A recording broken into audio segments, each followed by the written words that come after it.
Secunderabad BRS అభ్యర్థి పద్మారావుకు తెలంగాణ గౌడ సంఘం మద్దతు ప్రకటించింది. గౌడ సంఘం రాష్ట్ర అధ్యక్షుడు పల్లె లక్ష్మణ ఆధ్వర్యంలో ఏకగ్రీవ తీర్మానం చేశారు.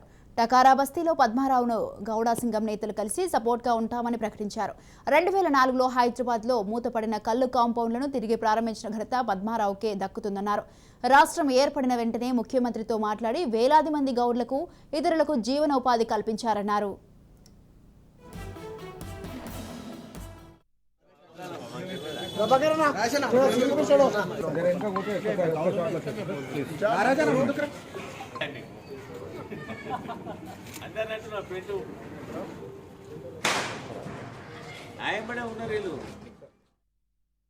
ఇవాళ ఎలక్షన్స్ అసెంబ్లీ ఎలక్షన్ సికింద్రాబాద్లో పెద్దలు పద్మారావు గారు క్యాండిడేట్గా ఉన్నారు. ఆయన మా గౌడ సోదరులకు 2014 లోపల కళ్ళు దుకాణాలు హైదరాబాద్లో 2004లో కళ్ళ దుకాణాలు బంద్ అయిపోయినాయి. గత ప్రభుత్వము కళ్ళు దుకాణం టోటల్లీ హైదరాబాద్లో 103 షాపులను క్లోజ్ చేయడం జరిగింది. దానికి మేము ఎన్నో ధర్నాలు చేశాము. 42 మంది చనిపోయారు. అయినా కానీ 10 ఏళ్ల తర్వాత కూడా తెరవలేదు. ఫస్ట్ టైం టీఆర్ఎస్ అప్పుడు టీఆర్ఎస్ ఉండి ఇప్పుడు బీఆర్ఎస్ గవర్నమెంట్ క్యాబినెట్ మీటింగ్లో మన పద్మారావు గారు పెద్దలు ఫస్ట్ క్యాబినెట్ మీటింగ్లో కళ్ళు దుకాణాలు సొసైటీస్ను తెరిపియడం జరిగింది.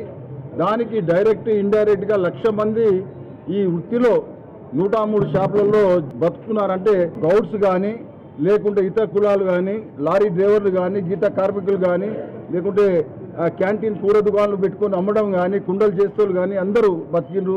ఆ దినము పద్మారావు సాబ్ చేసిన గ్రేట్ థింగ్ దుకాణాలు తెరిపియడం 1,00,000 మంది జీవించిండ్రు.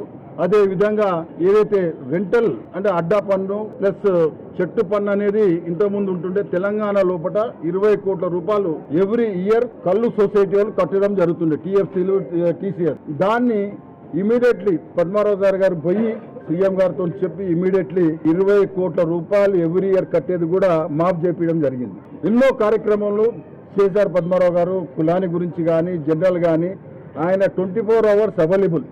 ఆయన పద్మారావు గారు ఎప్పుడు సీతాపల్లి మండిలో క్యాంప్ ఆఫీస్లో 11 o'clock నుంచి ఇమీడియట్లీ 11 o'clock నుంచి ఈవినింగ్ రాత్రి వరకు ఎమ్మెల్యే గారు అక్కడనే రెగ్యులర్గా కలవడము చేయడము, కాన్స్టిట్యున్సీలో ఉన్న వాళ్ళందరితో కలవడము, ఏ ప్రాబ్లం ఉన్నా కానీ అవైలబుల్ టు ద అసెంబ్లీ కాన్స్టిట్యున్సీలో సికింద్రాబాద్లో కలవడం జరుగుతుంది.